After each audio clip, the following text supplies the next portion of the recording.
hear me? Yeah, Good yeah, evening, yes, sir. sir. Good evening. Good evening, everybody. Good evening, sir. Shall we begin now, sir, since the live view streaming has started? Yeah. You can Yeah. begin. Yeah. So, very good evening, dear participants. It is sheer delight and a matter of great opportunity for all of us today that we have Professor S.P.K. Jaina present amongst us. I, Divya Bhanot, on the behalf of Ramanujan College, wish to present my deepest regards and greetings to Sir.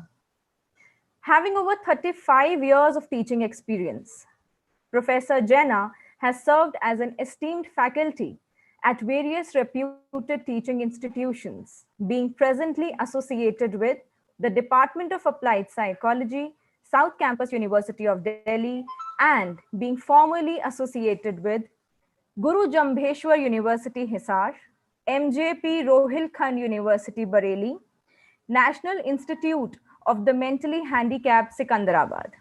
Besides this, he also dedicated himself in the capacity of a director and a professor in the Department of Clinical Psychology at the Institute of Behavioral Science, Gujarat Forensic Sciences University, Gandhinagar. An exemplary core clinical psychologist, nurtured his research interests in the domain of applied behavior analysis and therapy, clinical neuropsychology, neuropsychological rehabilitation of people with brain damage, psychodiagnostics, and stress management. Cognizant about the sufferings of people with intellectual and learning disabilities, as well as the life of the underprivileged, Sir's work on planning remedial interventional programs have been widely recognized and appreciated. To his credit, he has authored 4 books. Sir's work being highly impactful made Sage to publish a Hindi translated version of one of his books.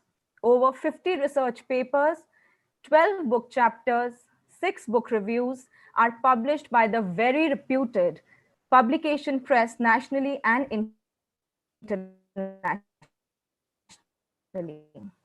I have personally learned a lot from Sir during my master's days in the Department of Applied Psychology, South Campus. I'm sure, like me, Sir's teachings have always been with all his other students. Sir, it is a matter of privilege for me to invite you to the platform, and may I request you to kindly share with us analysis of stereotyped and self-injurious behaviors. Sir, may I now request you to kindly take over. Thank you, Dibya, for your introduction. I feel humbled for this quite elaborate introduction. I thank Dr. Tiwari, Dharmendra Tiwari, for organizing such a wonderful occasion to have all the teachers, the renowned teachers of colleges of Delhi and from outside to join for this workshop. Sometimes in academic workshops, I feel odd man out because our work is something little different than what we do in the classroom, the kind of teaching that we do in the classroom. Our work is on the street, in the mental hospital, in forensic wards, and in other places. And psychology has to be applied, application-oriented, to respond to many of our national problems, national issues. And one of the national issues is human resource. So you may ask me that when we talk about human resource in general terms, like putting more effort to make our education system better, how does self-injury come into picture? People who suffer from self-injurious behavior, people who have difficulty in adapting themselves to the natural environment, they are waste for us. They do not come to the mainstream. So we feel that human resource is lost. And from this angle, probably, we feel that they should be mainstreamed. We should bring them to the mainstream to see that they also enjoy the natural way of life that we enjoy. This is a constitutional mandate. So we fight. Our fight is for the people who are underprivileged, who are not looked after by the society well, because society find them difficult to understand. That is why they are either in mental hospitals, in jails, or you'll find in some houses they have been shackled, they have been chained, and they remain there because of self-injury, because of stereotyped behavior, and they look abnormal. They do not, come to the doorsteps of the schools, and many of them are there behind the screen, whom we do not see. We talk a lot, but there is a need to go and address to these issues of these so-called unfortunate ones. In this context, today I'll be talking to you about self-injurious applied behavior analysis in self-injurious and stereotyped behaviors, an area which is a bit remote from the mainstream psychology. So let me see if we can put some of my slides. I feel that slides sometimes are quite deceptive because it obstructs our way of communication sometimes. I would feel better to communicate to you directly instead of using slides, but sometimes there are some critical issues which can be depicted better by slides. So let me check if the slides I can share with you. Okay. Sure. So I do not know whether I'll be visible while sharing, but I think yes. Can you see my slides, the first slide? Yes, we can see. Okay, so let us start with this applied behavior analysis of stereotyped and self-injurious behavior. And I'm sure all of you are aware of what is applied behavior analysis. It is basically application of operant conditioning principles for changing human behavior. Not only we try to change human behaviors, but also nowadays applied behavior analysis is used for changing animal behavior. A lot of primatologists nowadays writing about self-injurious and stereotyped behaviors in monkeys, in other primates. And a manual has been prepared as to how to handle them so that they will not have this kind of serious self-injurious behaviors, and animal rights activist groups come up with some manuals to treat them well. And if an animal is showing self-injurious behavior, it means that he is not kept well. The same way, a human being is not kept well if he's showing self-injurious behaviors, because many of them are so unfortunate that they cannot speak, they cannot communicate, they cannot have adequate body language even to inform that they are in distress. So one of their languages of the body is to slap themselves, to injure themselves, to show stereotyped behaviors. So this body language speaks a lot about these people who need care, who need intervention. Now let me go into the details. Recently, one beautiful article has come in recently means 2006. A beautiful article was written by Whitlock. This came in the title of the article is The Virtual Cutting Edge. This is talking about the internet addiction, the way people communicate about self-injurious intentions to people. Okay, so I just quoted a beautiful quotation which starts in the beginning of this article is, I think my greatest fear is to be forgotten. A student says this, see beautifully she speaks. I think my greatest fear is to be forgotten. A teacher I had last year doesn't even remember my name. It makes me think that no one remembers me. How do I know I exist? At least I know I exist when I cut. Very existential statement. I know I exist because I cut, because I feel, because I understand that I'm cutting, doing something, and that gives attention to that girl who is a student. And many teachers like us even do not remember the names of our students. And how the student feels, how miserable the student feels when he's not remembered by the teacher is so important, is very important. Because you all are, the teachers who have been attending this workshop are so important in the lives of their students. The students need to be remembered. They should remembered by their names. And this statement very clearly says that how important is your attention to the students. If you're attending, the attention they don't get from homes, they do not get from other students, peers, that they get from teachers, and they feel happy about it. So this is an existential issue which we need to deal with.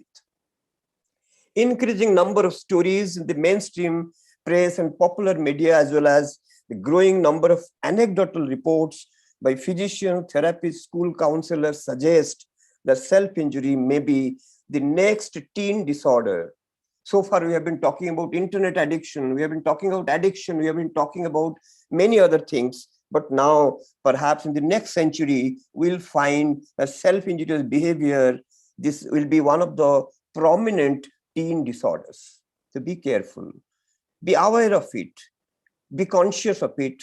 If your student is engaging in self-injurious behavior, be sure that you are identifying them early and do an intervention. You don't have to be a high class, qualified individual to deal with them, but you can deal with them in a very simple manner, in a very simple way, using applied behavior analysis as a method of treatment. But I'm not talking about applied behavior analysis, but I do not feel that is the panacea for all kinds of treatment like self-injurious behaviors. So self-injurious behavior or self-injury has been used pseudo synonymously in the psychological literature. You might have seen in many ways it is being expressed, and this may lead to self-mutilation. It may lead to broad spectrum of behaviors, even leading to suicide. So that it is important. It may be lethal, it may be non-lethal.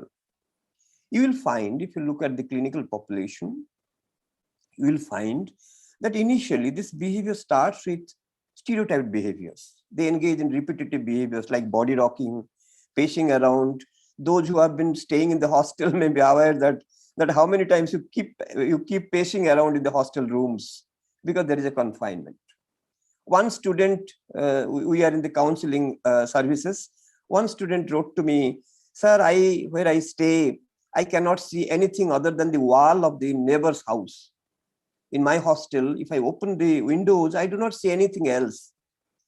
And sometimes I start slapping to self. I do not know why."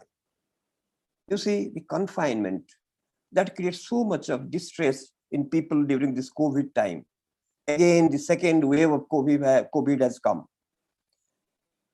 People were very happy, students were happy, teachers were happy to see their students, and students were happy after being admitted, after admission for the first time, they'll see their teachers interacting in the full classroom. But this has not happened. This has not happened so far. And we are hearing now the second, the surge of COVID. And you are likely to get many cases with self-injurious behavior and stereotype behaviors because we see them, we listen to them, and we suggest what to do, how to go about it. Traditionally, broad categorization have complicated the study of the motivations, causes, and purpose of various forms of self-injurious behaviors. If you do a study on self-injurious behavior, try to talk to them, conduct a qualitative research, right? Instead of going for a quantitative research, you go do a qualitative research to find out what exactly they mean, why they engage in this kind of behaviors. You get beautiful facts about life, their personal lives. And there we are, trying to understand individuals as individuals. Skinner said, "I would study one rat for 1,000 times than 1,000 rats for one time." Beautiful statement. We have to study and understand people as they are, and what leads to this kind of behaviors which are self-injurious, which is against the law of nature. We all want to survive, but these people engage in certain behaviors which fail them to survive. We make them fail to survive. And some people engage in so much of self-injurious behavior that they have to be admitted to the hospitals. So this is this is a very complex issue that we are going to deal with. The deliberate direct destruction of or alteration of the deliberate direct destruction and alteration of the body tissue without conscious suicidal intent is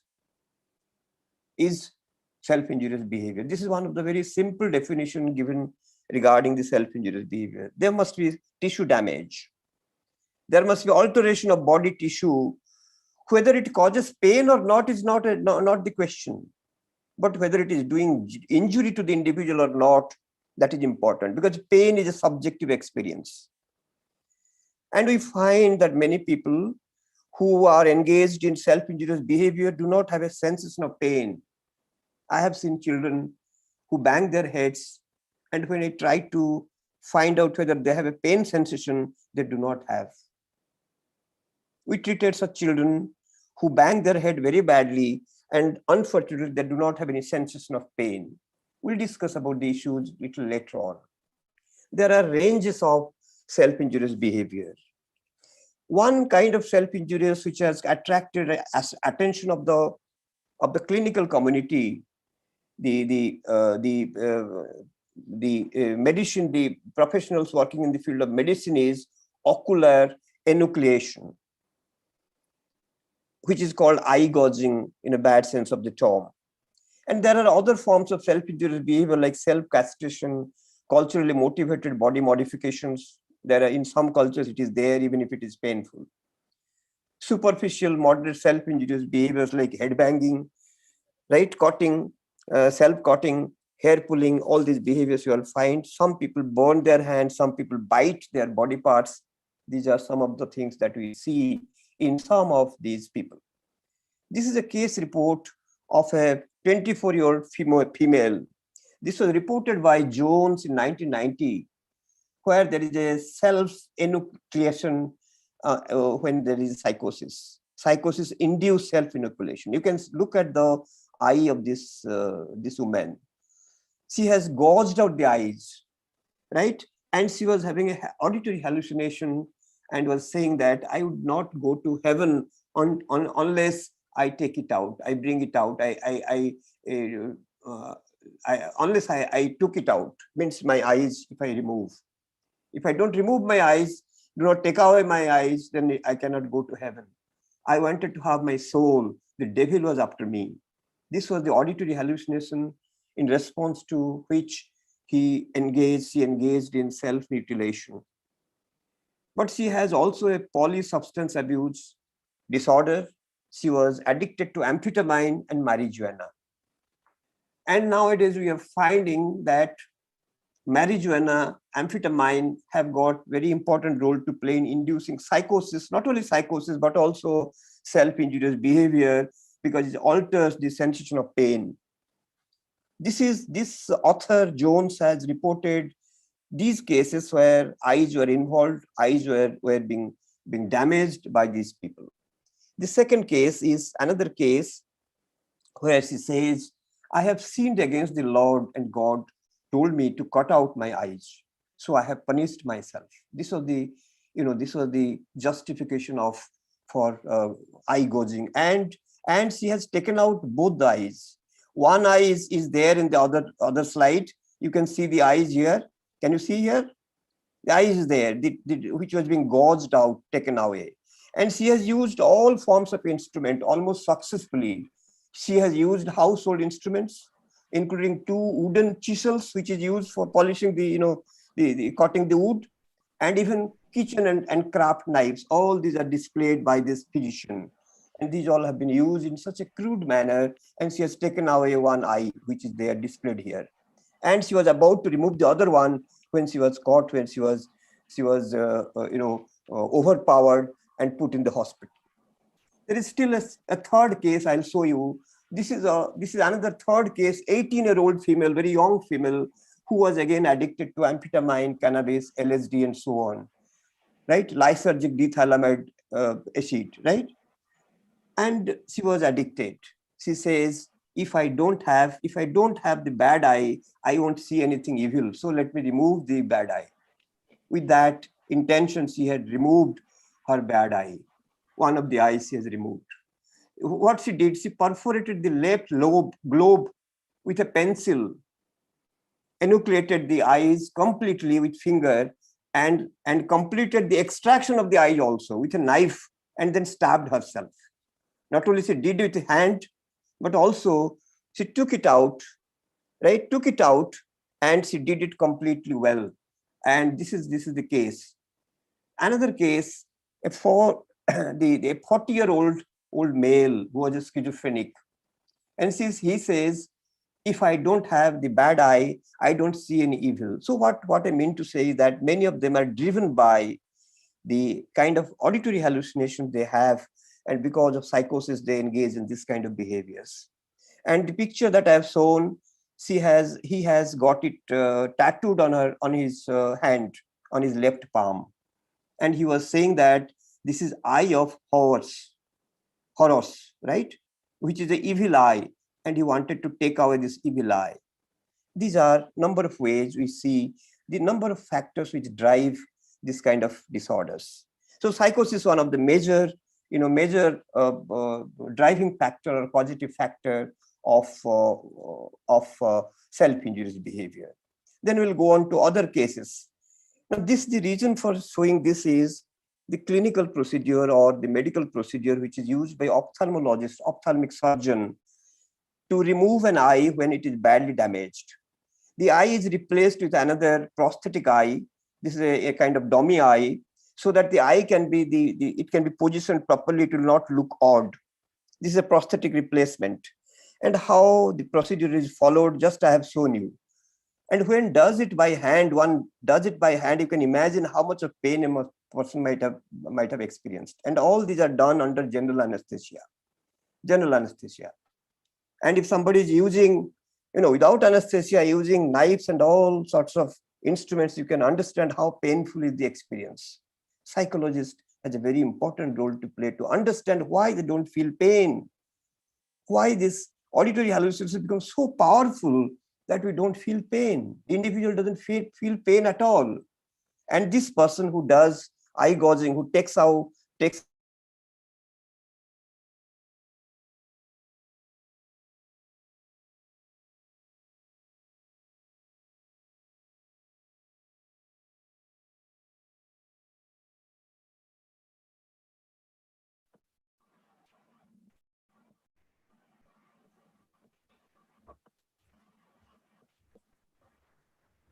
I guess some network issues.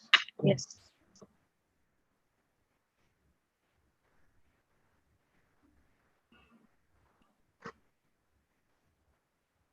Sir, you are on mute. Am I audible? Yes, Yeah, sir. yes, sir. Now Yes. I'm sorry, some disturbances are there. Can you see the slide? Not yet, sir. Acha. No. Okay.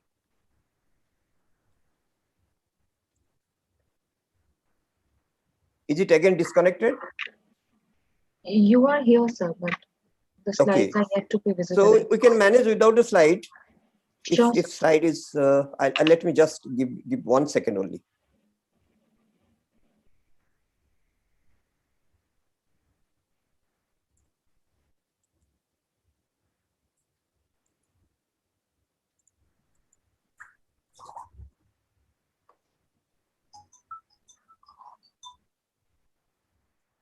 Is it shared now? Yes, sir. It is visible. Okay, visible. I'm sorry, there is some problems. So this is how the medical procedure is conducted, and when somebody does manually, you can imagine the pain. This slide I have shown, this is a 5th case, which is a rare case. There is a condition called fibromyalgia. In fibromyalgia, usually self-injury is never reported. This is the first case in the world which is being reported where a woman, 61-year-old woman, tries to hit her thighs and injures her back and other parts of the body. And this could be driven by some of the neurological deficits in the individual, in the person. And she was presented with 3 months history of this kind of behavior, who is not responsive to analgesic treatment. And there is widespread pain of the lower limb and other places of the body. And although there is pain, the individual, the person was inflicting pain on herself, which is very unusual. This was reported from Poland in one of the rheumatology department. And this is something which also draws our attention. And we believe that medical explanations are always not sufficient to explain this behavior. However, there are conditions where there are definite reasons for self-injurious behavior. It appears as a part of the syndrome. And one such syndrome is Lesch-Nyhan syndrome. Children who suffer from Lesch-Nyhan syndrome around the age of 2 to 3 years, or about 4 years of age, you can look at the diagram, the picture, reporting out the number of cases. Largest number of cases are reported between 1 to 4 years of age. Many people, many children having Lesch-Nyhan syndrome, they have mental retardation, intellectual disability, and other behavioral problems. I'm not going to tell you about the genetic aspect of it because we are not competent rather to deal with it except telling the names. But what we find behaviorally, can you look at the picture where the two hands palms are shown of another boy, another individual, not the same person, where he has eaten away part of his fingers, damaged part of the finger. Finger is mutilated. This kind of behavior is found at a very young stage. And here, not the medicine, but the behavioral treatment becomes very helpful in treating such behaviors. Applied behavior analysis is found to be very effective in self-injurious behavior. All of you might have heard about naloxone. Naloxone is a medicine which is a kind of, which creates an endogenous opium to control self-injurious behavior. But that drug is not, very powerful to deal with self-injury. It helps to some extent, but not always. And we believe that perhaps applied behavior analysis could be one of the strongest approach to deal with such self-injurious behavior, which cannot be dealt with medicine. Medicine has very little answer to human problems, you know that. And pills are never better than skills. And we need to develop skills in these people who can get rid of these problems by learning skills. Can you see this lip? The lip is badly damaged because he eats away part of the lip. He chews, bites part of the lip. That is why the lip is so badly damaged. Let us come back to animal kingdom. Is this slide visible? Yes, sir. Yes. I used to take feedback because this technology sometimes I'm trying to get familiarized with. Yeah. So you can see this. Okay. Now this is taken from the animal kingdom. There is a term called cage stereotypy. When animals are put in cages, you might have seen big lions, big cats like the tigers. When they are inside the cage, they show a lot of cage stereotypy, which is natural with most of the animals who are kept inside the cages. These are stereotyped behaviors. The same behavior our young students show when they are in their hostel rooms. When they're confined to their rooms, they do not go out under these days of curfew and all these. Many of our students, you should keep in touch with them. If you have a counseling center, you talk to them from time to time, and you will listen to many of them. Sir, what are you doing? If you just ask them, what are you doing now? No, nothing. I'm just moving around in the room. You will find this answer. And sometimes they go to the extreme of engaging in self-injurious behavior. Now, these are some situations where you can see the animals get badly engaged in stereotyped behavior. So it should be remembered that the self-injurious behavior is also shown in human primates who are kept in solitary cells also. This is a statement given by one of the authors, right? Yaroslavsky in 1975, a Russian name I'm finding difficult to pronounce. He has written about the prisons in Soviet Union. Many of these prisoners were kept in such a condition that they feel like mutilating their own bodies. So these cages are terrible that the prisoners may prefer to maim means mutilate themselves rather than stay there. Many of our prisons are so notorious. Some of our prisons in the world are so notorious in China, in other countries, that the people engage in self-injurious behavior. They hang themselves, they kill themselves. So case stereotypy can be seen even in human primates when they are confined. Studies have been conducted, a lot of studies have been conducted by these Jorgensen on 188 animals, caged animals, and found that 14% of them do have stereotyped behavior. 14% is not a small number. And I have seen some of the pictures of these people who are engaged in stereotyped behaviors. Now, before we go to applied behavior analysis, we try to understand the rationale. The rationale is that, why should go for this? The rationale is that the self-injurious behavior is shown by a significant number of children who have developmental delay. When they show stereotyped behaviors, what happens, They do not engage in adaptive behavior. they're deprived of the natural environment where they can engage in adaptive behaviors. And as long as they engage in stereotyped behaviors, they don't read, write, speak to people, do not play even, and they're grossly engaged in this kind of behavior. So this affects their cognitive development. Those who have been working in this area understand very well that when there is a lack of stimulation, appropriate stimulation is a very big term, is a blanket term. Stimulation of all kind do not help us.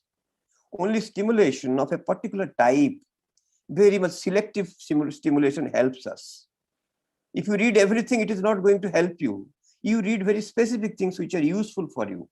Otherwise, you will be overburdened with so many information that really you cannot make use of it. So stimulation of all kinds may not help you. And sometimes we find that if there is overstimulation, people become abnormal, they show stereotyped behaviors.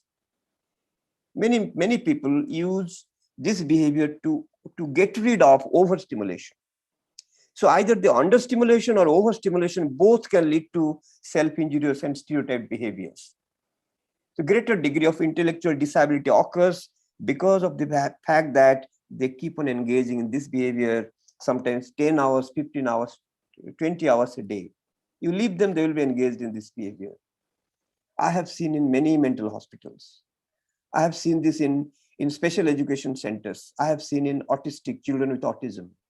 They are entirely engaged in this behavior. Because of this, they do not learn much. So there is a need for bringing change in their behavior. You find in autistic spectrum disorder, and the prevalence is generally it increases, and during the middle adulthood, you find the prevalence is very high. And we find that this behavior is notably persistent in many people. They show this behavior. I'm not going into the learning objectives of this because it is basically a workshop. Our learning objectives is to explain the nature of stereotyped behaviors, self-injurious behavior, make proper diagnosis of the condition, and understand the etiology from various perspectives. I don't confine to applied behavior analysis alone. Then plan behavioral intervention and program for people with self-injurious behaviors. And finally, orient ourselves for future research. As teachers, the last point is very important. We need to think about stereotyped behaviors which are occurring in our colleges, in young people. So we can design research programs, intervention programs to see that our young people come out of this kind of self-injurious behavior. A girl called me sometime back over phone. She didn't want to write to me, looking for counseling services. She said, "Sir, I'm plucking my hair all the time, and I have removed a lot of hair from my head." I didn't believe her. I said, no, this might not have happened. Is it really happening? Then she started telling about her story. She said, I have a fight with my friend, fiancé friend or boyfriend, right? And I do not know what will be my future, because I have not developed any kind of emotional relationship with anybody. And when I sit, I scratch my body, I pull my hair. I said, let me know how much hair you have removed, to just find out whether it is a trichotillomania, whether it is a kind of stereotyped behavior, whether it is a kind of wish to remove, or really she is doing. She sent a photograph of her head, from the top, and I found she has removed considerable part of her hair, just to solve her problems in a conflictual situation. This is happening with young people nowadays. Failure in dating, frustrations, failures, and other kind of stress and strains of life drive people to engage in stereotyped and self-injurious behavior. So we had sessions. It will not be appropriate to discuss the entire session, but she found there was a relief and there was a change in the behavior. We'll be discussing about it in some other time. Okay, we are giving a general discussion right now. So what I wanted to say that I just moved to that area because you will find some of these people are engaged in stereotyped behaviors, and you need to deal with them as teachers, because they give so much of importance to the teachers and their advices, and that helps them. Now, this is what we find in these people who are engaged in stereotyped behaviors. Any question at this moment, or will am I going very fast? No, no, sir, you are in correct. Okay. So your pace is good, sir. No, not at all. Yeah, okay. So anywhere you feel, because I know that you have been in a long session, and my speaking at this moment is driving you towards boredom, but still I try Not to at all, sir. Not relax at all, you sir. and pace it out so that you will feel comfortable to listen, because these are a bit critical issues which you do not deal in day-to-day life, but it is meaningful for all of us. So this is what I was telling, learning. Now, again, I go back to the diagnosis. As teachers, see, ICD DSM was not meant for mental health professionals alone. It is meant for the entire world. Any teacher can use, right? As teachers, you have a responsibility nowadays to find out problems with your students and see that you deal with them. Even counseling can help you a lot. You don't have to be there in the hospital to deal with them. So first of all, we need to understand the ICD and DSM, what provisions they have. Stereotype movement disorders is a term which is being used by ICD-11. The recent most, a large class of repetitive motor acts of varying typographies. You know what is the difference now? There is no special kind of disorder as per ICD-11 called stereotype movement disorders. Now, stereotype movement disorders is a special category like schizophrenia. That is why it has drawn world attention, and we have to be careful about it. So this is a controversial set of disorders with uncertain origin. This is a statement given by one of the, I think, one of the major proponents of applied behavior analysis, who says that it is a controversial set of disorders with uncertain origin. We do not know the origin. We try to assume that this may be the origin, in which the whole body or a part of the body is involved. Now, all of you might have heard about Luria. A.R. Luria is a neuropsychologist. Neuropsychologists have great contribution in understanding the human brain, functioning of human brain. And modern neuroscience is very much indebted to these neuropsychologists who worked during the Second World War. Luria was one of them who gave a solid foundation to neuropsychology. And he said, this behavior could be seen as a motor perseveration. When you see neuropsychological cases suffering from brain injury, in some cases after the brain injury, they engage in stereotyped behaviors. And such behaviors, which occur specifically after brain damage, particularly frontal lobe damage, they show motor perseveration, repetitive behaviors which gets repeated in many forms. You give a design, draw a design, and ask them to repeat it. If you change the design a little, they will not perceive it. They will keep on continuing the same kind of design continuously unless you stop them. This is how stereotypes occur. This occurs even behaviorally. They engage in a number of behaviors which are repetitive in nature without their knowledge. Although they are not so restless as they are after the brain damage. There are a number of current diagnostic consideration. I'll prefer to skip many of them because we are at a very late time to listen to the diagnostic consideration.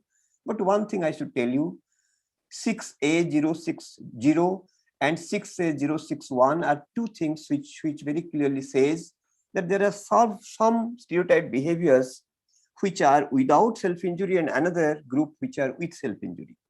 It means all stereotype behaviors do not lead to self-injury. Some are self-injurious and some are not. And people engage in rhythmic activities for some reason or other, and they find some kind of satisfaction out of it. There are a number of disorders in which it appears, like autism, OCD, body dysmorphic disorder, olfactory references, hypochondriasis, hoarding, so many body focused repetitive disorders. What I mean to say is that it means that stereotyped behaviors can occur with anybody. It is not associated with any particular disorder. It is not just comorbid with these disorders which have been enlisted from 2 to 25, but it can occur with other people Even apparently normal people may engage in stereotyped behaviors when they're frustrated, they're aggressive, they fail to deal with their day-to-day issues. Stereotyped behaviors and self-injurious behavior can be distinguished in this manner, like you have body rocking, head weaving, hand gazing. All these behaviors are stereotyped, non-injurious stereotyped behaviors, repetitive movements. And self-injurious behaviors include head banging, face slapping, eye poking, right, biting, and so on. I don't have to go into the details. You know that what exactly this is. As far as the prevalence is concerned, two-thirds of the institutionalized population in our hospitals do so stereotyped behaviors. And approximately 10% of captive individuals, even housed monkeys, show this kind of behaviors. And this is influenced by the general level of arousal and opportunity for competing behaviors. If they do not have, they lack, competing behavior, they engage in stereotyped ones. And this is what we see in animal and human kingdom. Confinement is one of the major reasons for stereotyped behaviors. Let us look at the gender statistics. We find that most mental disorders are higher among males. But this is one such disorder where women do have more such disorders than men. Stereotyped and self-injurious behavior, self-inflicted injuries are much higher in women than in men. Study which have been conducted on the basis of the internet materials, which is posted in the internet, it is found that about 88% to 78% people, 74 to 88% people, 90%, those materials which are put on websites, which indicate stereotyped behaviors, that happens much more in girls, in females than in males. In males, the prevalence is about 30 to 40%, whereas in females, this is very high. The reason is not known, and still the figures are debatable depending on the research methods. In India, very little work has been done. Very few work has been done on self-injurious behavior. That is why this is a potent area of research for all of you, particularly as far as the college students are concerned, the school children are concerned. You can have a detailed plan, detailed program to involve the institutions where you can work together to identify students who are engaged in stereotyped behaviors. Now, this figure is being taken from the internet, where a lot of people are posting things, the contents which shows that they're engaged in stereotyped behaviors. And many of them engaged in self-injurious behavior in front of camera. And they circulate this video to many people. They post it on social platforms. In America, this study, which has been conducted in 1998, there was 93 people who were showing this kind of behaviors, posting this kind of messages, whereas in 2005 this has gone up to 1,698. You can imagine the potential, how our society itself is becoming self-injurious. Young people, particularly the adolescents, are showing this behavior. And in India, in Delhi or places like this, big cities, the prevalence will be much higher. We have not studied. Maybe that one day you can join together when you come from different colleges, can take up a mega project to find out how many students are engaged in stereotyped and self-injurious behavior, because this figure looks to be quite alarming. What is happening in America yesterday is happening in India on the next day. Now the information technology is so fast, so good. So it must be happening. So it is something like a hidden disorder, which is very, very alarming. And we need to look into it, this statistic, seriously. That is why I was not very much interested in statistics, but still this statistics is important because it is a question of life and death of our students. And now there are different issues which drive people to self-injurious behaviors. I have listed out many. I'm not going to read it out.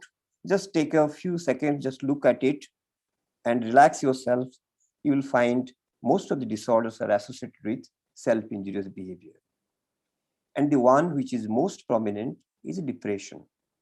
In order to get rid of depression, people engage in stereotyped behaviors. So 32% people engage in stereotyped behaviors under depression. That is one issue. So depression, the reason is that when people suffer from depression, you have to look for stereotyped behaviors, self-injurious behaviors. That is the only thing for which this slide is presented to you. Now, what are the causes of stereotyped behaviors? Self-injurious behaviors can be there in thoughts and also in behaviors. People start thinking, doing a self-harm. Some people really do it. It can be in thoughts, it can be in behaviors. Some are suicidal. Nowadays, this is a new classification. Earlier, suicide was not considered. Nowadays, we say there is one group of behaviors which are suicidal and another is non-suicidal. When there is an intention to die, it is suicidal, and there is no intention to die, that is non-suicidal. So finally, intentionality is important. That makes a difference. And there is no available nomenclature to make a causative distinction like this. So this distinction is psychological. The intention makes a difference. And from the intention, you can make out if a person is going to be self-injurious so that prevention can be done. You may have suicidal ideation, suicide plan, suicide attempt. All these belong to suicidal intention, the intent to die. You can ascertain from this. Similarly, you can have suicidal, non-suicidal behaviors like suicide, threat, gesture, thoughts of self-injury, then mild, moderate, severe degree of self-injury. This was given by APA, American Psychological Association. So we take it as a valid classification, and they have taken permission from the author to publish it, put on the website. Now our issue is to ascertain whether our students, our people, we are concerned as teachers for their well-being. Let us find out if they have any intention, suicidal intention. There are many students who openly express that अच्छा होता मैं मर जाता तो अच्छा होता. So this situation is very intolerable. I have this problem. Frustration is so high nowadays in the young population. So suicidal behavior is naturally very common in young people nowadays. Self-injuries that we see in clinical population, I'll not repeat, sexual abuse. This first point is very important. Children, I'll tell you about a case. A girl wrote to us. She said, twice I jumped from the second floor of the building. Somehow she survived. She said that there is no meaning in my life. I want to kill myself. And she was so frustrated. This frustration has come from early childhood. She was being sexually abused by some of the relatives, and she cannot go anywhere to tell it. Nor she can bury it under the, she cannot have a motivated forgetting. She cannot forget about it. So finally, she fails to concentrate in her studies, engages in some kind of self-injurious acts, and all on a sudden, one day she jumped from the terrace. Twice she did it, somehow she survived. These are the cases which we see in University of Delhi colleges. Since you are coming from colleges, be careful, talk to the people, try to listen. As they don't talk, they don't want to talk to anybody. So gradually you make them come out of their distress, speak to you. They will be able to tell you. They will tell you. When you have a good rapport, you develop a good understanding, they'll be able to tell you that they are actively thinking, conjecturing, thinking, and to commit suicide or to do self-injury. And apart from that, I have already told the eating disorder, substance abuse, and etc. Post-traumatic stress disorder, borderline personality, and so on. This is for our academic purpose and not for practical reasons. Now, the major question which is being asked, are these behaviors purposive? If it is purposive, then the approach will be different. If it is non-purposive, the approach will be still more different. The purpose lies, in fact, in the eyes of the beholders. therefore it is best be avoided. ये बहुत interesting बात है. Like beauty lies in the person's own perception, in eyes of the individual. Whether a thing is beautiful, whether a thing is already ugly, or whether it is aesthetic or not aesthetic, that depends on the individual's perception. So this is one such behavior. Do not always try to assign reasons to this. And here lies the applied behavior analysis, which doesn't look for the reason, but tries to change the environmental consequences to treat this behavior. Intentionality is not so much important in applied behavior analysis. APA 1985-84 defined self-injurious behavior as non-purposive and having no adaptive function for the individual. But some authors in recent times believe that they do have some function for the individuals. Freud is the one who, for the first time, who said, none of our behaviors are meaningless. Every behavior is meaningful. Even Skinner said that. Skinner said that the behaviors are maintained by the consequence it produces in the environment. So every self-injurious behavior has a consequence, either attracting attention, getting rid of the lack of stimulation, poor stimulation. This could be one of the reasons, major reasons for self-injury or self-stimulatory behaviors.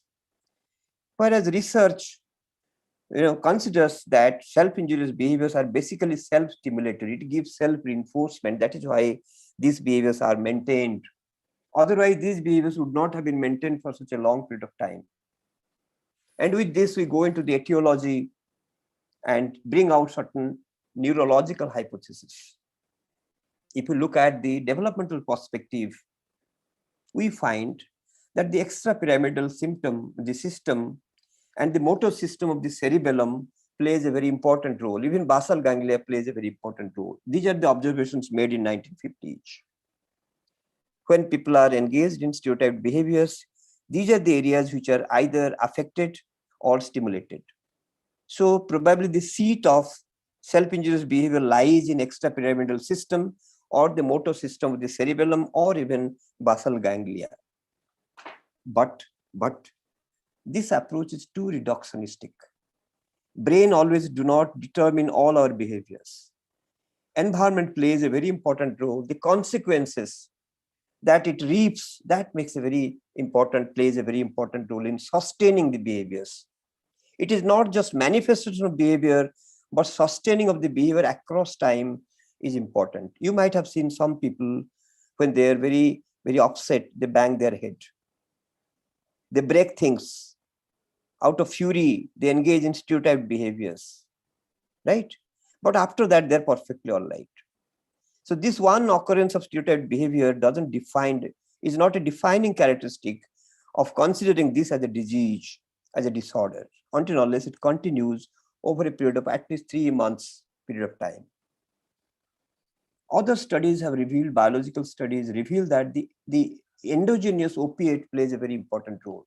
Endogenous opiate system plays a very important role. And that contributes to the manifestation of this behavior.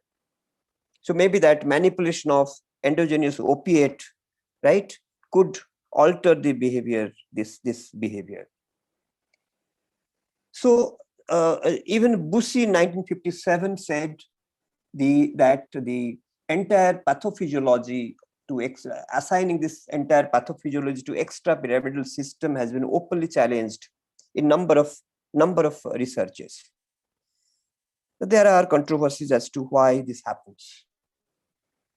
A lot of applied behavior analysts who conduct a lot of studies in hospitals, in schools, special schools, they feel that perhaps the displaced activities tend to result in increased level of arousal for maintaining equilibrium. This is a kind of displaced activity which has got a function. Stereotyped behaviors are displaced activities which provide stimulation to the individual. That is why it continues. So it has a function. Other groups of researchers say that stimulus hunger causes stereotyped behaviors. When people are deprived of stimulation, adequate stimulation, they engage in stereotyped behaviors. Many times I have taken my students to schools for the children with mental retardation. Right? There are many institutions who used to keep children with mental retardation, intellectual disability. Interestingly, we find many times they sniff the clothes of our students. कभी कभी पन्नी वो पकड़ के ऐसे smell करते हैं, sniffing behavior. They take their hands, take their bags, they take their clothes and try to sniff. People, the young girls, they feel very, very uncomfortable looking at this behavior. This is one kind of stereotyped behaviors in the form of sniffing. They sniff everything which has got a different kind of smell, because that fulfills the need for good smell.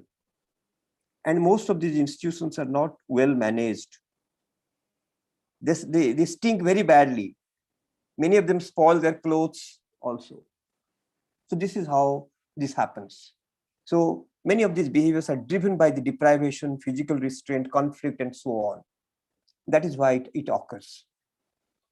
Arousal hypothesis is one theory which brings homeostasis to the individual. That is why they engage in these behaviors. This is a famous quote by Eysenck, who said, the low reactive individuals use to augment stimulation, while high reactive individuals try to reduce it in order to maintain an optimal level of arousal. So maintaining arousal level is one of our biological and physiological need. And children who show this behavior, they try to maintain this level of arousal, engaging in this behavior. Now, if we go into further details, this model has attracted a lot of attention of many of the many clinicians and many therapists who have been working in this area. For instance, children who are in this kind of environment, saturated environment, dull environment, deprived environment, when they're brought to the open environment, simply open environment, they show less amount of stereotyped behaviors. When they're provided toys, objects for stimulation, they show less amount of behavior, this kind of stereotyped behaviors. It means that if you give adequate stimulation, these behaviors will disappear.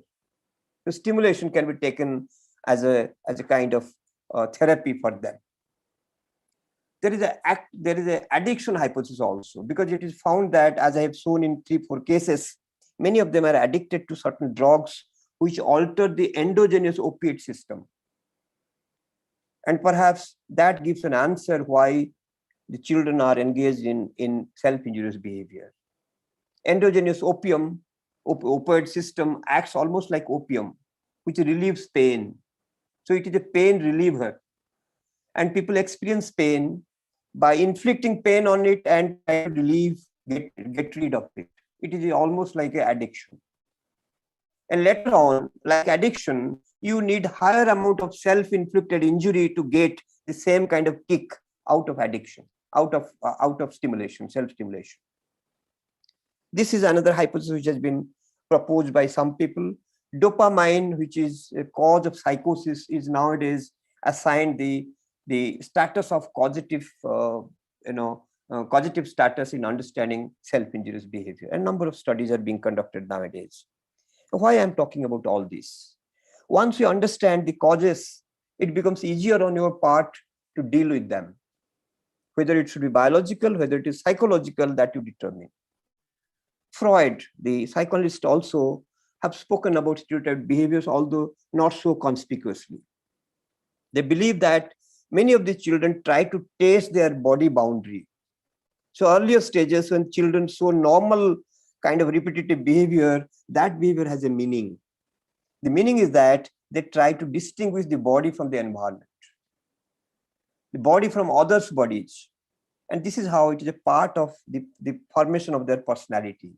So initial stage, they should be allowed to engage in these behaviors until unless it disrupts their other activities.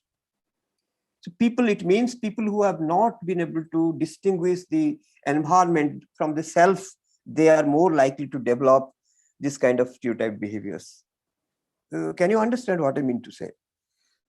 Those people, why people do like this, adults?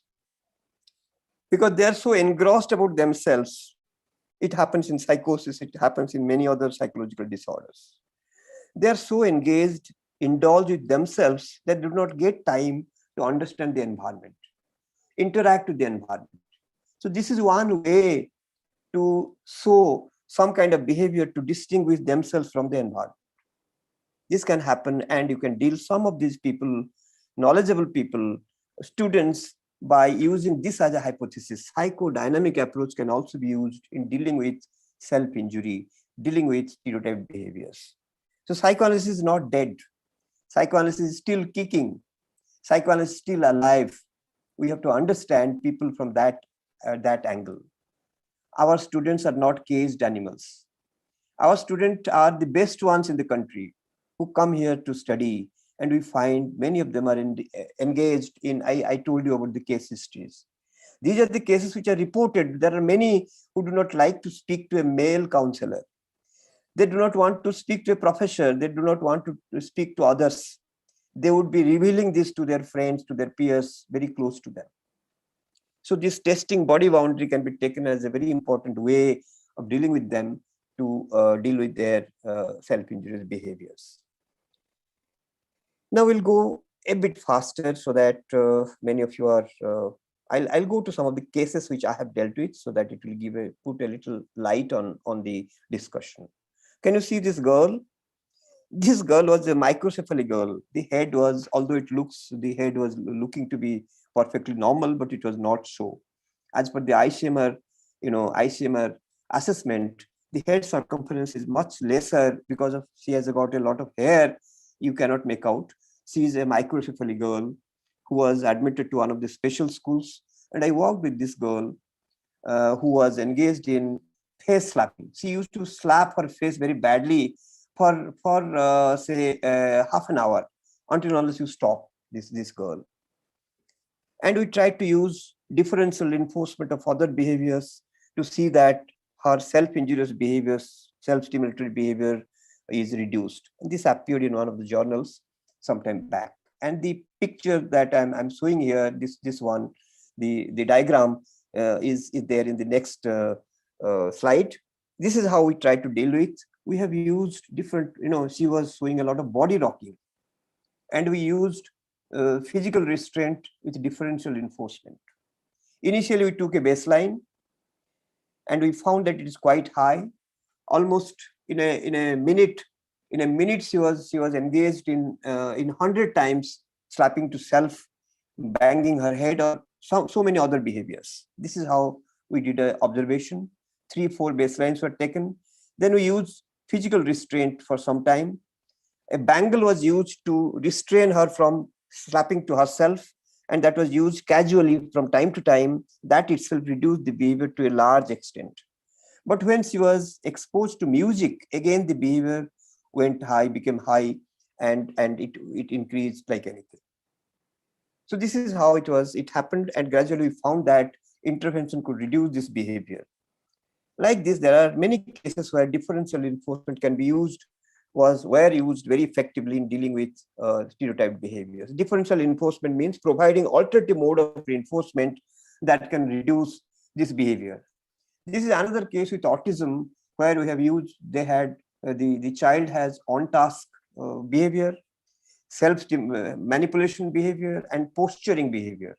Posturing, DRA, differential reinforcement of alternative behavior, was being used. Alternative behavior was introduced, and we found that it declined quite effectively in next few sessions. About 15 sessions it declined. Then there was a baseline without intervention. Again, in the classroom, the same treatment was introduced, and finally we found in follow-up that behavior, although increased a little, it was much lesser than what it was occurring earlier. And simultaneously found there is increase in on-task behaviors. So this is how applied behavior analysis can be used in many cases to reduce self-injurious behavior by using differential enforcement as a method. Punishment has a very little effect. Many people have used electric shock, water mist, right? Even slaps on their thighs, inhalation of aromatic ammonia, aversive music, but they are not found to be so effective. And nowadays we discourage people to use punishment. Punishment is in fact banned for these people. Ackerman conducted a study in 1980 And he worked with the autistic children and found that applied behavior analysis can be used very effectively by introducing differential reinforcement. There are plenty of studies which talk about differential reinforcement. I'll not go into the details. Koegel also used this kind of approach and found to be very useful in case of children exhibiting this kind of behaviors. Now, what is most important is to understand the function it exhibits, it exerts after the performance, manifestation of this behavior. So environmental manipulation has become a major treatment for self-injurious behavior. There is one hypothesis which is known as extinction hypothesis. Many of the children used to throw things to get noise out of it. And when the floor is carpeted, the noise is no longer available. The self-injurious behavior declines on its own. This is called sensory extinction. And there are other methods which are being used. We can make use of these methods by using evidence-based approach. A new model was suggested recently by Oliver and Richards.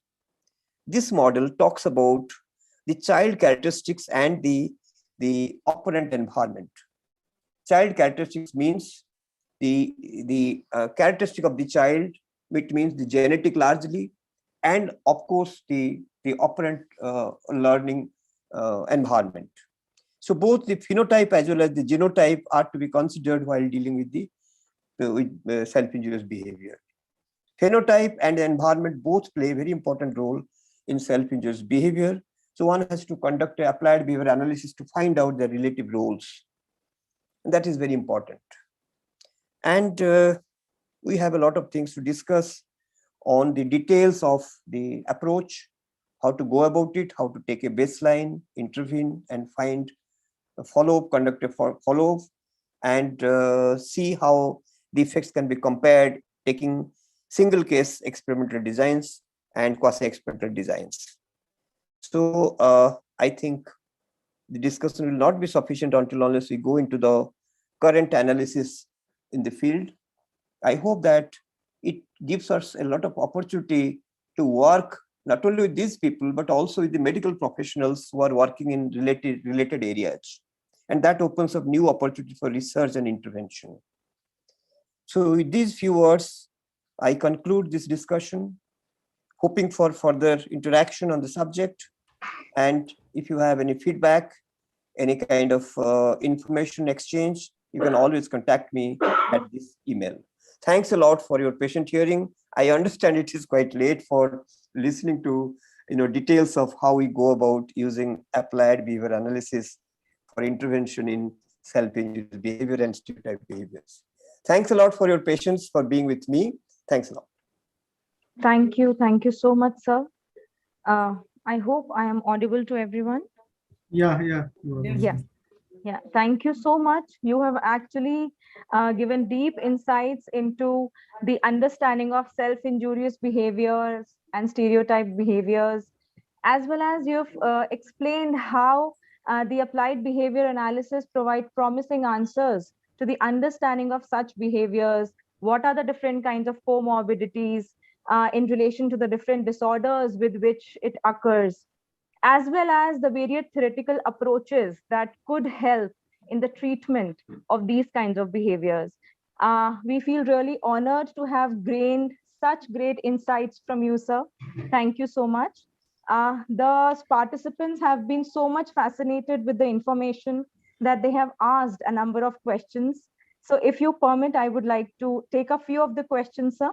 Yeah, please. Yeah.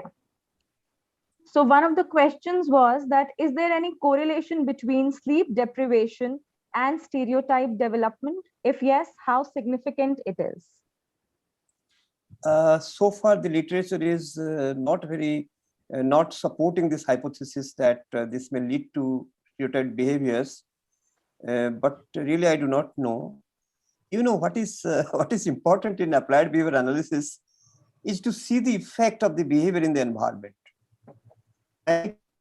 For instance, I said if there is a lack of stimulation, people in stereotyped behaviors. I said this, right? Now what we do is we engage them in play activities, in a lot of stimulating activities, which can give them, which can fulfill their drive for stimulation. It is almost like the drive for food. Everybody needs stimulation.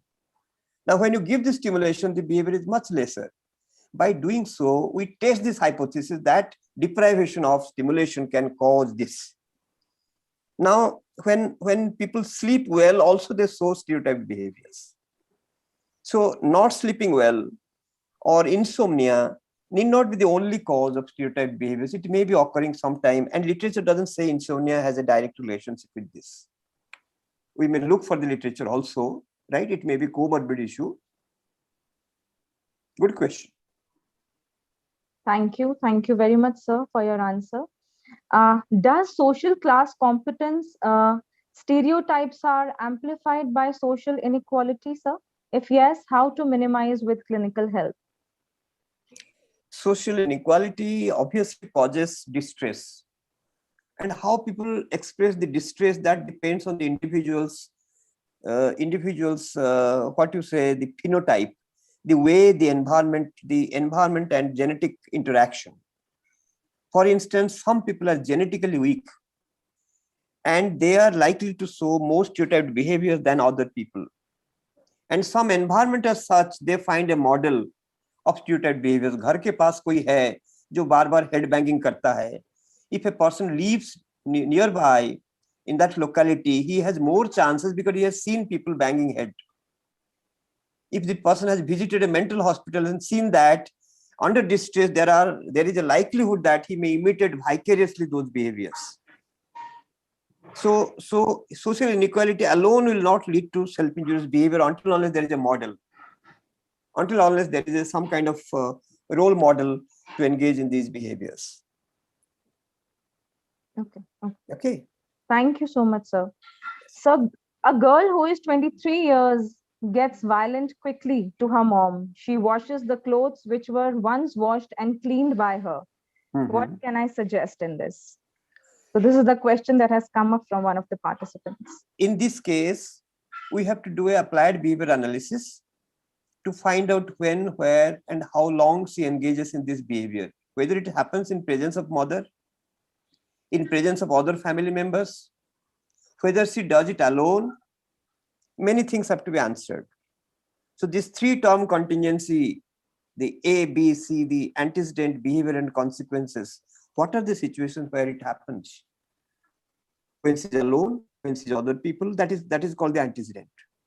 When she's frustrated, her boyfriend doesn't speak to her.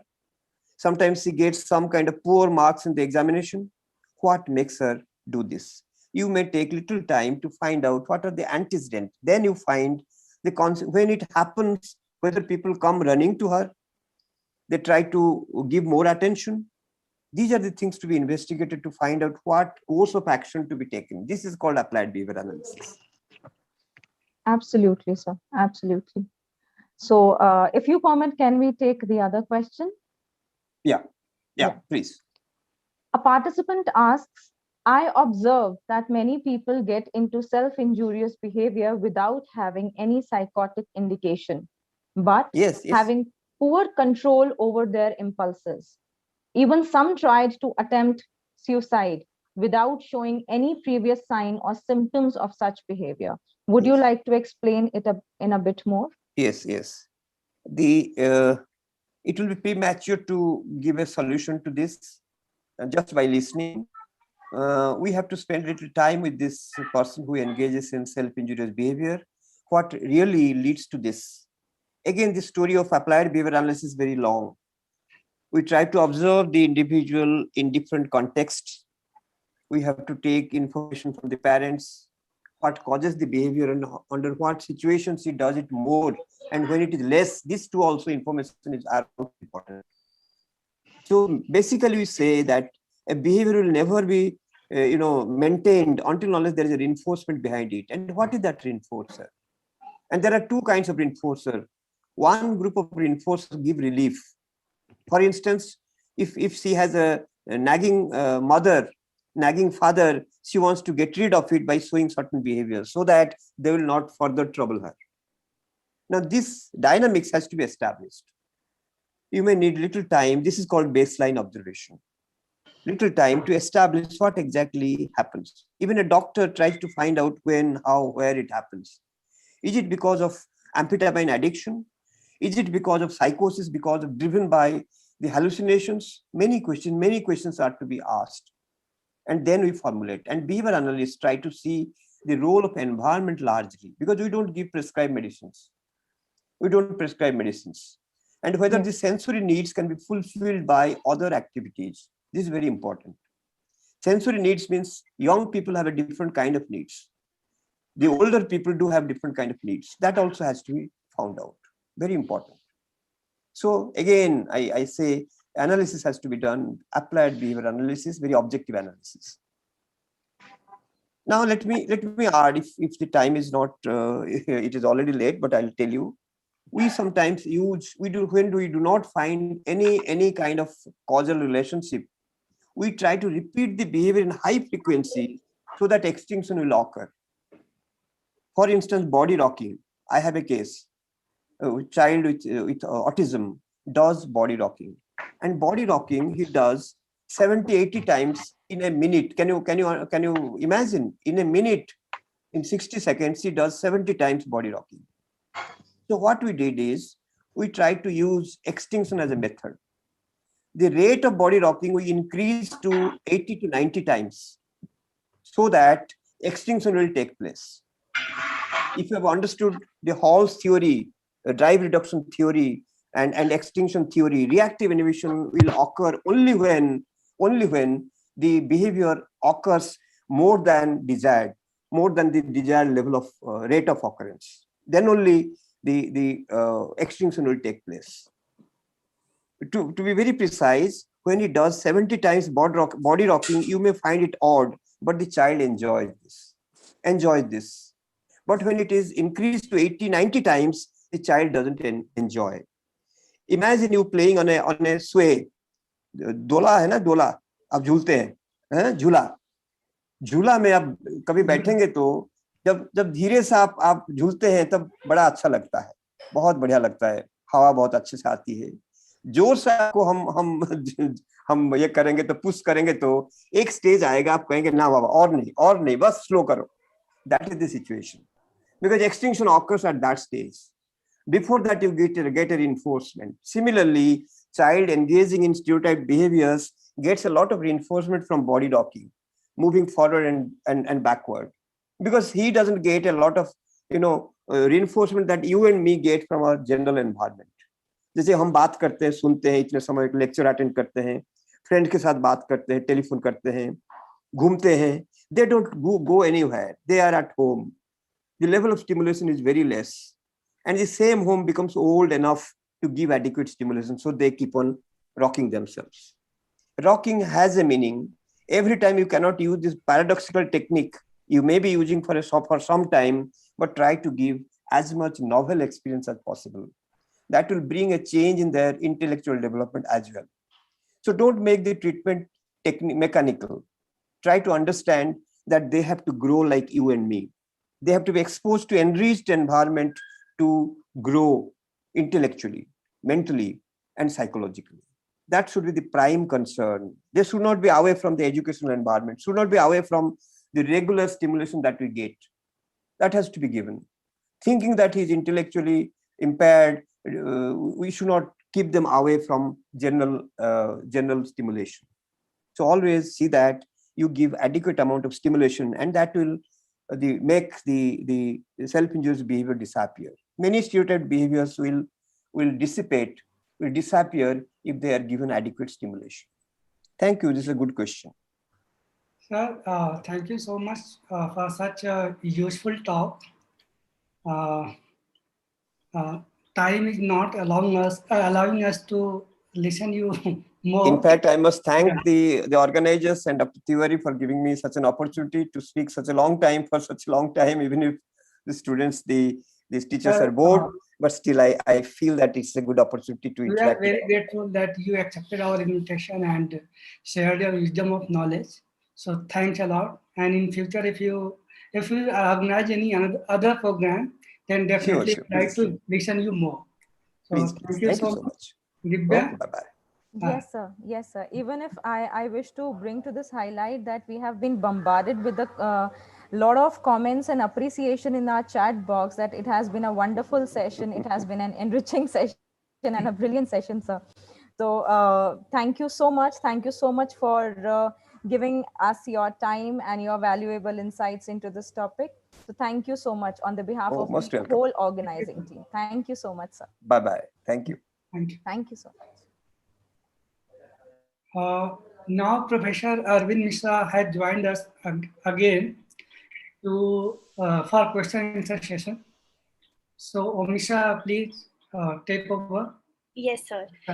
So just like Tiwari sir mentioned that Professor Mishra has been kind enough to join us back for a question and answer session, which we couldn't do in the previous session. So I would like to request the participants who have questions, you may drop your questions in the chat box so that I can ask to Professor Mishra on your behalf. Till that time, I would be posing some of the questions that we have already in the chat box. May I, sir? Yes. Yes, sir. So one of the participants asked that how should we decide our sample size when we are unknown to the actual size of the population? Or even when we know the size of the population, how can we decide the optimum size of the sample in a research? No, in one sense, it is very traditional question. And if you have learned the concept of sampling error, and sampling error is a statistical concept, which is different from error in sampling. So error in sampling results due to violation of some of the principle of random sampling. Whereas sampling error is inevitable. Researcher, howsoever he or she may try, but sampling error cannot be made zero. It is inevitable. It is part of sampling phenomenon. But there has been a relationship between sampling error and sample size. This relationship is inverse relationship. So if we increase sample size, then sampling error decreases, and which is a desirable thing. But if you represent it graphically, and if you show sample size along x-axis and sampling error on y-axis, so there would be a kind of concave curve. And after some point, this curve flattens. Means even we increase sample size, sampling error does not reduce further. So this question was addressed by Kelly, and Kelly suggested that the top 15% and bottom 15% should be equal to 100, and then we calculate. So sample size, ideal sample size should be around 370 from that calculation. So it is suggested that your sample size can be between 350 to 400, because if you increase sample size beyond 400 also, it is not going to reduce sampling error. And we know that larger sample has chance of, no, first it is difficult to collect data, then it is time taking, we require monetary resources also, so we have to balance it. So larger sample makes it more representative, it reduces sampling error, but it has other side that it makes our work more difficult, clumsy data collection. So sample size should be around 350 to 400 in quantitative research. But if you are doing qualitative research, then this criterion does not hold good. So there is a concept called theoretical saturation. in the case of qualitative research. And what is theoretical saturation? So you collect, so before starting research, we cannot decide sample size. We have to collect data, then we have to analyze it. Then collect data from another participant, analyze it, and observe that what kind of data you are getting. And after some time, researcher starts realizing that he or she is not getting any new information. So this situation is known as theoretical saturation, that even if you collect data from more and more participants, you are not going to get any new information. So there is no point in increasing the number of participants. So theoretical saturation, it cannot be pre-decided. Only when you do research, you analyze your data and you see for yourself. So it may vary from, in some research, maybe 4 or 5 participants, after 4 or 5 participants, theoretical saturation starts occurring. And in some research, it may be 10. So between 5 to 10, it has been observed that that should be sample size for qualitative research. Thank you, sir. Another question that we have from participants is that what is the need of degree of freedom in actual context? Degree of freedom. I have told you that in inferential statistics, we have to have 2 values. One is calculated value of statistics and another is critical value. And critical value cannot be decided without degree of freedom. So we need 2 information to have critical value of statistics. One is the level of significance and another is degree of freedom. If you do not have either of them, you cannot get your critical value. So that is importance of degree of freedom. I hope you understand the meaning of degree of freedom.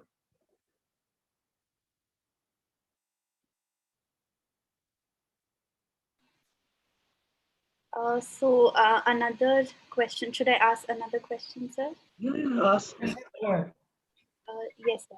So one of the questions that was previously asked was that some of the textbooks suggest that null hypothesis reduces bias. So what is your... Null hypothesis? Reduces bias. You know, this question of bias,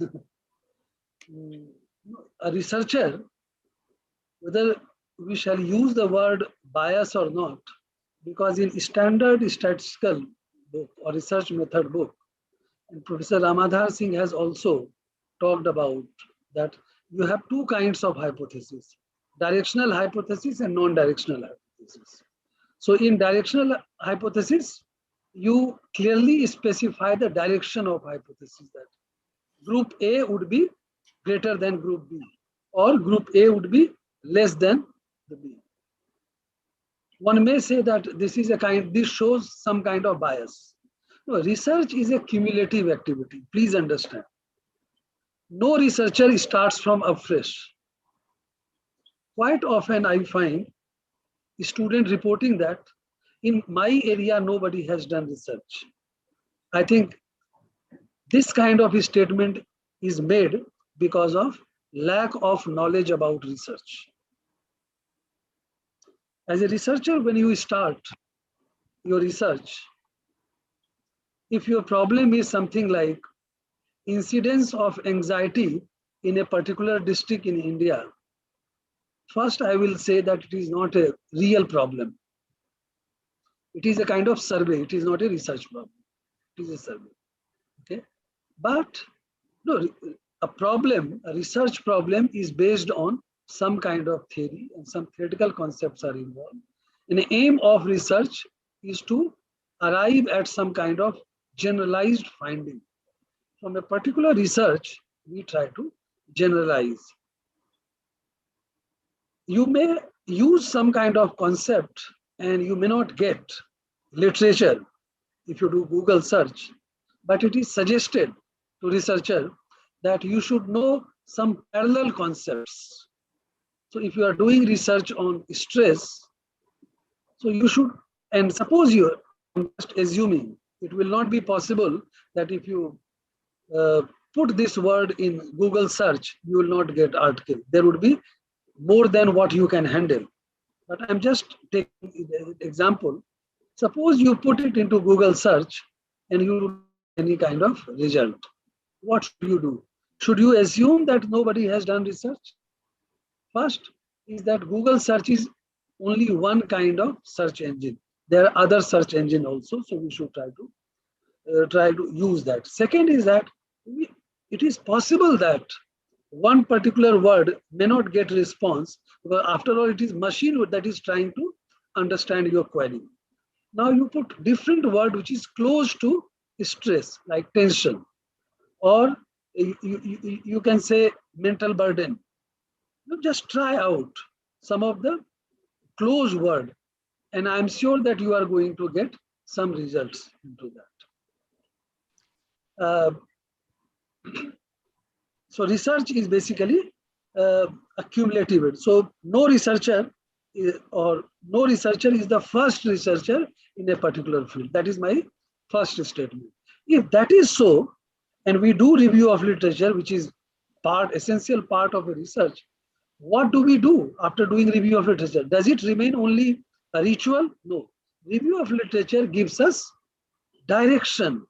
One of the important objective of doing review of literature is to make researcher aware what is already known.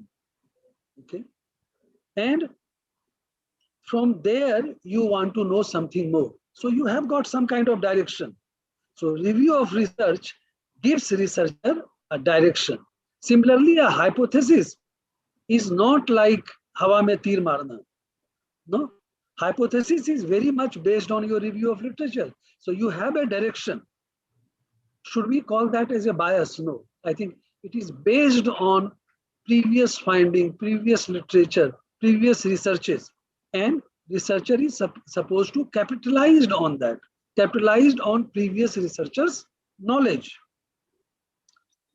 Null hypothesis, as I said, that the way it is understood in our context is wrongly understood, because you have got this concept from Ronald Fisher. That is a historical fact. And if it has come from Ronald Fisher, we should try to know in what sense Ronald Fisher has defined it. ये कहाँ से गड़बड़ी हुई? It is a mystery that some people have understood it wrongly, and he and she then taught it wrongly to their students, and then this process is started.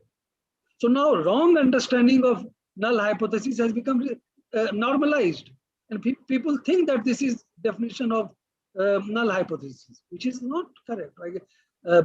In a research, we know that we should always consult original source, and we know in the history of psychology, many concepts which has been proposed in one particular manner, but subsequently, later on, researchers have distorted it. In history of psychology, we have many examples, not one. So meaning of null hypothesis is one such example of wrong understanding, wrong teaching, and wrong propagation of this concept. So if somebody thinks that by understanding null hypothesis in the term of not having difference, not having any kind of relationship, or not having any kind of effect, it will make you bias free, I think it is complete wrong understanding about research itself. In a research, we do not start from a dark. There are direction that comes from the previous literature, and researcher is expected to utilize and capitalize on that direction. And that is not a bias.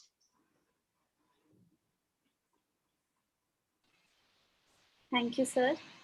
Another question that we have is, apart from increasing the sample size, what other methods could be utilized to reject null hypothesis, especially in experimental techniques? You know, why this question has some kind of bias. Although in principle, a researcher formulates a null hypothesis for the sole purpose of nullifying it, but in our action of or activity of nullifying the null hypothesis, we should be bias-free. We should be faithful to our data. We should be using proper research design. We should collect data properly. And it is up to data whether null hypothesis gets rejected or not rejected. So if it is rejected, then you think that you should do some more research, because if null hypothesis is rejected, which does not mean it is wrong. Let me make it also clear. Fisher has said that in one particular research, null hypothesis may get rejected, but in subsequent research, it may not be rejected. So only when in a series of research, so one single study does not determine the fate of a hypothesis or fate of entire theory. In one single study, hypothesis based on a particular theory may not be supported or may get rejected. We should not jump to the conclusion that this theory is rejected. It is finding of just one study. When we get similar finding over a series of research, then there is a need to question the validity of theory, and there is a scope for further improving, modifying the theory. So we should not bend upon rejecting null hypothesis.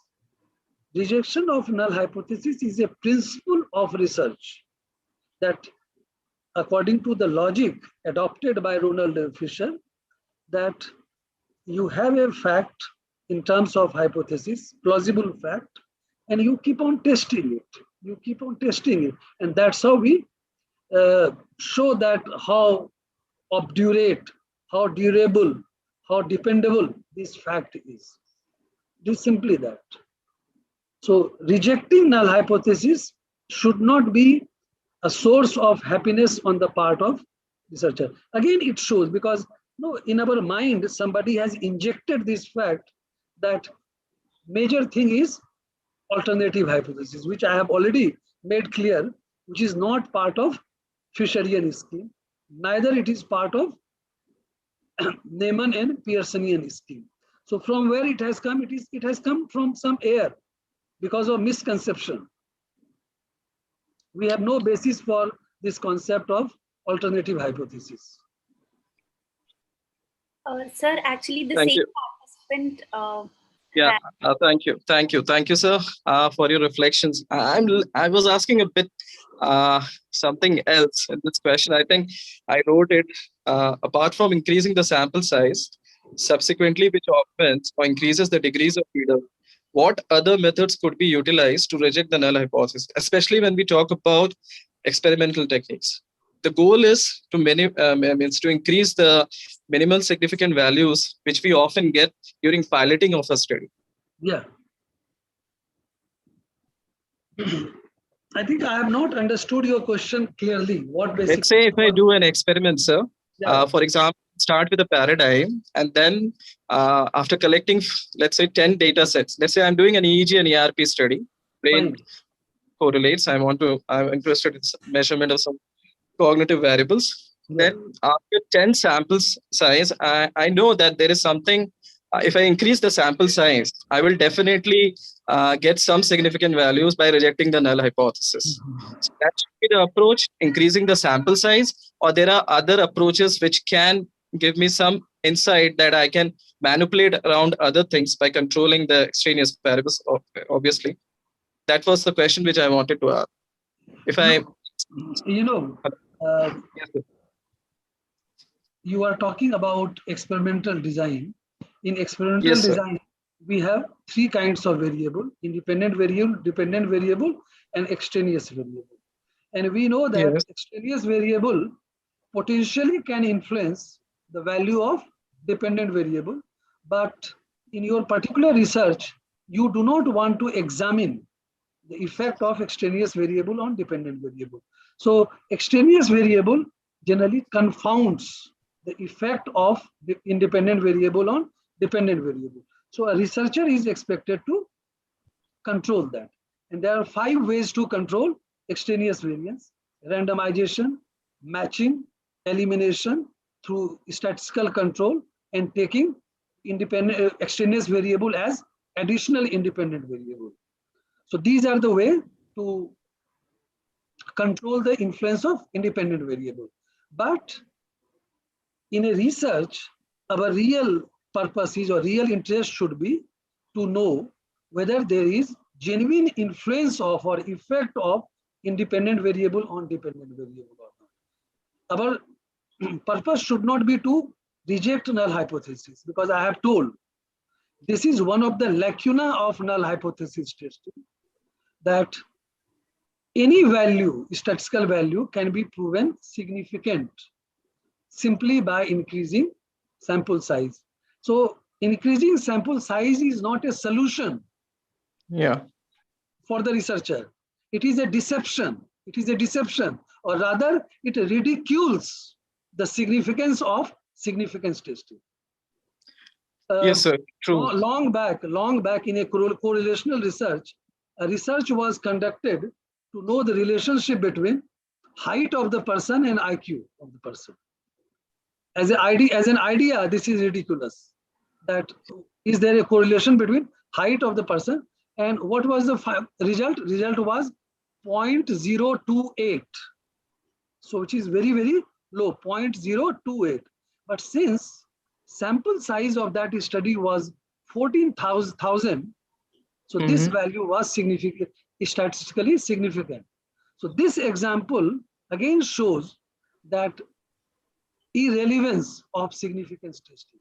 So that's why Jacob Cohen has suggested that instead of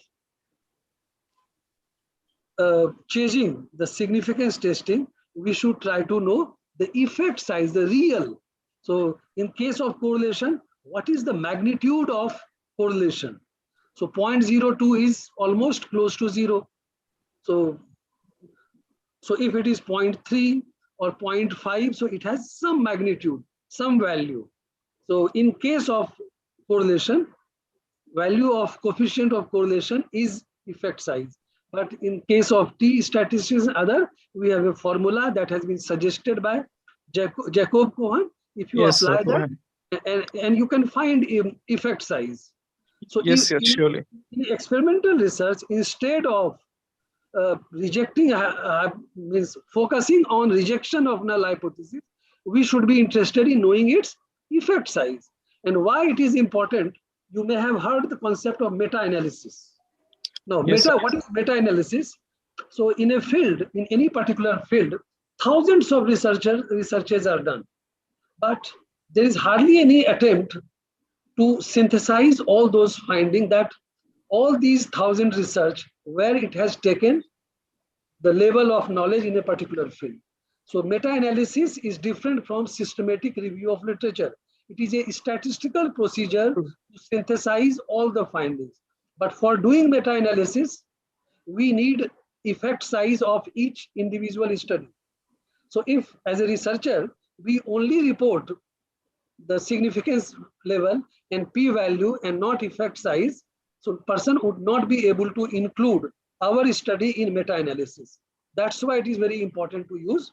And so effect size gives us a better understanding about the whether effect or correlation than basically p-value or significance test has either no relevance or very, very tiny relevance.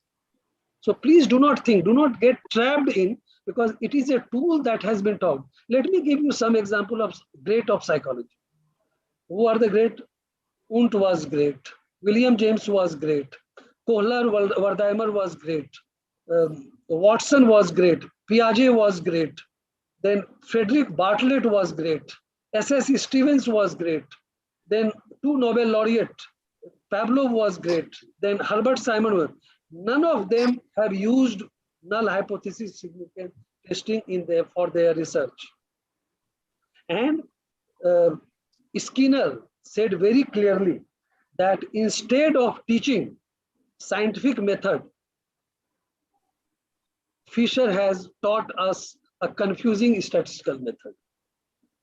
So it has been introduced and mindlessly we are using it without knowing whether it serves a purpose or not. So research has become a ritual because we have seen that our seniors or our teachers tell that you should use statistics, but if it is quantitative. Now, another thing that by statistics, we know that there is only one thing in statistics, that is testing hypothesis. No, that is not true. There are many other things in statistics, like Tukey's exploratory data analysis. It is not taught, not heard of. Another thing is the Bayesian statistics. So the statistics we use is frequentist statistics, the entire statistics. But there is an alternative statistics which is known as Bayesian statistics. We hardly talk about Bayesian statistics. Then we have confidence interval also. So we have many alternative. And Gerd Gingeranger says that instead of teaching that, we have many tools in our toolbox. What is taught that there is only one hammer and you have to use same hammer in all case, irrespective of the problem. And that is the problem of pedagogy of statistics in psychology and other social sciences. So and sir, odd ratio. Yeah, odds ratio could be. Yes, sir.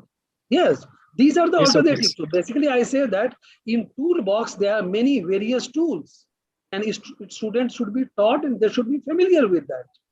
And depending upon the situation, but what has become fashion now? Everybody uses structural equation modeling. Why? Because it appears very sophisticated and complex. And many journals also publish it. So it is starting a wrong trend. But tell me, all those studies, even though it has been published, but has it said solve any intellectual problem of humanities?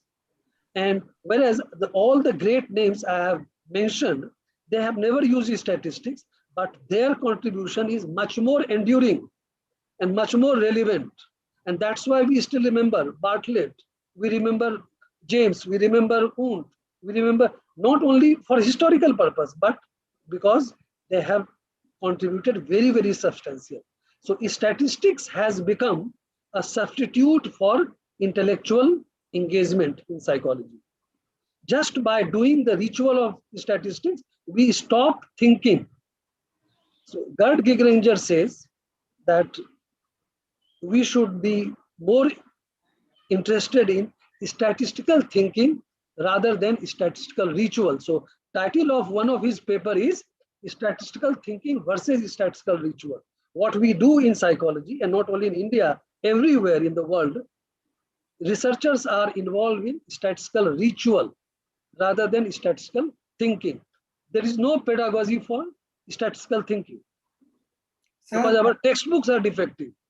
And teachers learn statistics by reading statistics. And many local author of statistics textbook, they learn from second-rate book and reproduce their third-rate book. Let me be very blunt. So that is not going to provide any solution. Sir, thank you so much. We will take one more question. It is about what is effect size? Effect size, yeah. As I said, that effect size has been suggested by Jacob Cohen as an alternative to statistical testing. When we try to find the value, you calculate T statistics. So why do we use T statistics? Whenever we have two groups and we want to determine whether difference between the means of two groups are significant or not. This is what we do. For this purpose, we use T statistics. In null hypothesis significant testing, we get only one information, that it is statistically significant. So difference between two group means are significant. Is it a useful information? According to Cohen and many critics of NHST, it is a very, very tiny information which is which does not help science to advance. Because how much that difference you have got, this is not known when you only perform null hypothesis significance testing. And as I told you, that if sample size is very large, all values would be significant. Even if difference is minuscule, negligible. So negligible difference, which should not have been taken seriously, turned out to be statistically significant. So concept of practical significance has come. Statistical significance versus practical significance or clinical significance. So researchers should be more interested in practical or clinical significance rather than statistical significance. Null hypothesis significance testing only gives you information about its statistical significance. It is effect size that gives us idea about the practical significance, whether the difference is a reasonable one or not, or correlation between two variables are substantial or not. So effect size gives us this information, the practical significance, and which has relevance for our theory building and relevance for even practical work, applied work. So this is effect size. So in correlation, effect size would be the actual magnitude of correlation. So in that case, 0.028, even though statistically significant, but practically not significant because it is close to 0.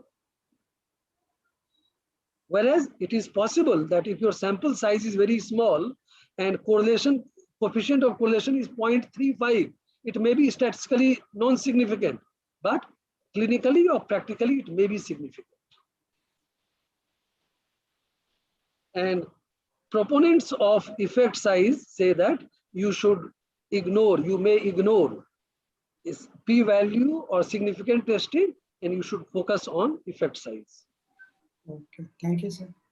Thank you so much, sir, for joining us back for question and answer session. I think all the participants would agree with the fact that you have answered all the questions elaboratively and comprehensively. So we are very thankful to you for that. I guess with that, I would like to conclude the session. Sir, Tiwari sir, if you would like to say something. Yes, yes. Now we may conclude this session. Okay, thank you. Thank you so much, sir. Thank you so much.